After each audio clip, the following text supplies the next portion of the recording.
ताईंचं या ठिकाणी खूप खूप खूप खूप स्वागत आहे 100 ताई. वर्ष शेळी होऊन जगण्यापेक्षा एक दिवस वाघ बनून जगा. महाराष्ट्र राज्याच्या प्रचार आणि पर्यटन उपाध्यक्ष आदरणीय सुनंदाताई वाघमारे यांचे या ठिकाणी आगमन झालंय.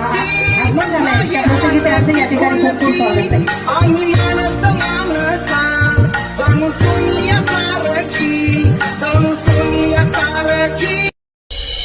क्रांती सूर्य तू, शिल्पकार तू, भारताचा बोधिसत्व मूक नायका. मोडल्या रूढी त्या परंपरा, जिंकतेच्या तूच सकल न्यायदायका.